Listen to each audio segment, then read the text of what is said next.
wabarakatuh. Waalaikumsalam. Perkenalkan, nama saya Wawan Sufirman Kurniawan, mahasiswa Universitas Terbuka, program studi agribisnis bidang minat penyuluh minat pertanian, Fakultas Sains Teknologi dengan NIM 05510263. Dengan kedatangan saya ke sini ingin mengajukan beberapa pertanyaan kepada Bapak mengenai analisis kelembagaan agribisnis di BPI, Bapak. Oke. Ada beberapa pertanyaan yang saya ingin tanyakan, Pak.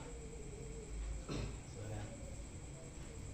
Apa peran utama Balai Benih Induk dalam agribisnis, Bapak?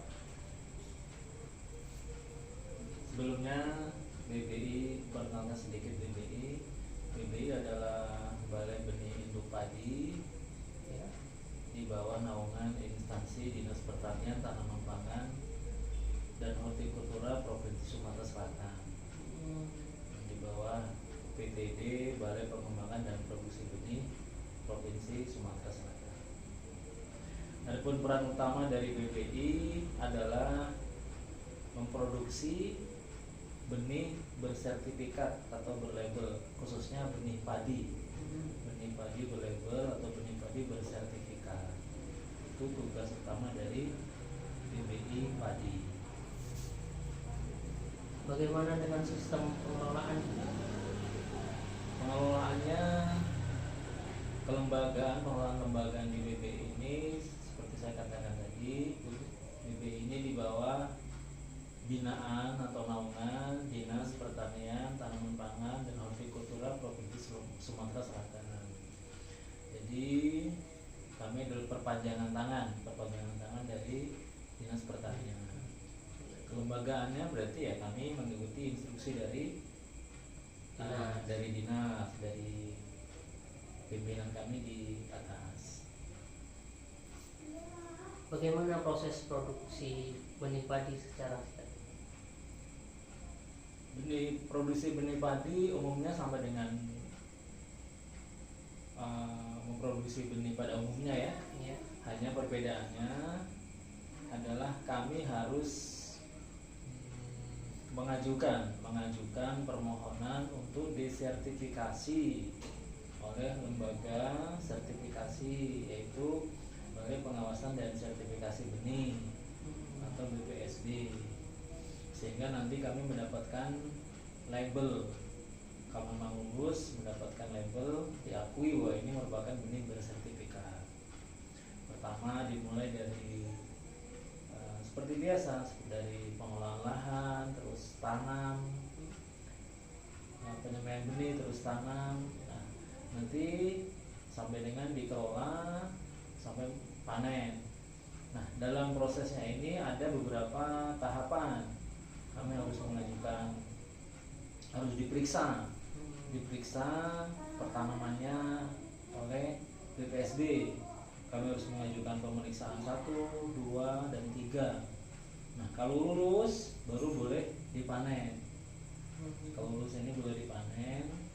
Setelah dipanen, terus dijemur, diproses untuk menghilangkan kotoran-kotoran benih. Terus kalau sudah, kami ajukan sampelnya untuk diuji. Uji lab mengenai daya tumbuh, daya kecambah, kadar air, kotoran benihnya. Nah, nanti kalau lulus uji lab, baru kami mendapatkan label seperti itu. Sudah itu baru boleh dipasarkan. Jadi intinya seperti itu. Pada umumnya seperti itu dari besar. Bagaimana BPI menjaga kualitas benih? Untuk menjaga kualitas itu nomor 1 bagi BPI. Untuk menjaganya dengan cara kami melakukan roughing atau seleksi benih. Artinya membuang tipe-tipe benih simpang, benih yang berbeda dari beda genetiknya dari benih sumber yang kami perbanyak. tipe-tipe simpang atau CPL namanya, campuran varietas lain. Selama produksi kami melakukan 3 kali roughing atau 3 kali seleksi. Roughing 1, roughing 2, dan roughing 3. Nah sudah itu baru nanti diperiksa oleh BPSD. Terus dalam proses pengolahan juga kami menjaga jangan sampai tercampur dengan varietas yang lain. Seperti itu. Pada siapakah benih didistribusikan, Pak? Benih BB ini dipasarkan atau didistribusikan khususnya kepada petani, sebetulnya kepada petani, baik petani umum atau petani mitra. Petani mitra itu seperti penangkar, petani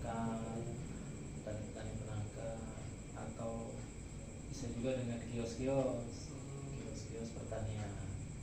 Jadi intinya kepada petani yang membutuhkan. Seperti itu. Apa kendala utama dalam pengelolaan BB?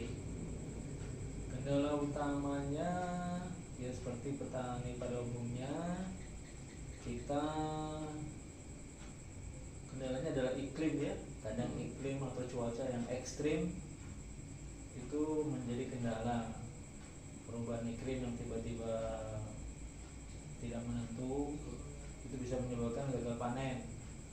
Yang kedua adalah OPT atau organisme pengganggu tanaman, hama dan penyakit, khususnya hama-hama yang sering terjadi seperti wereng atau menggeret batang, juga tikus, itu jadi ancaman atau kendala bagi BBI. Seperti itu.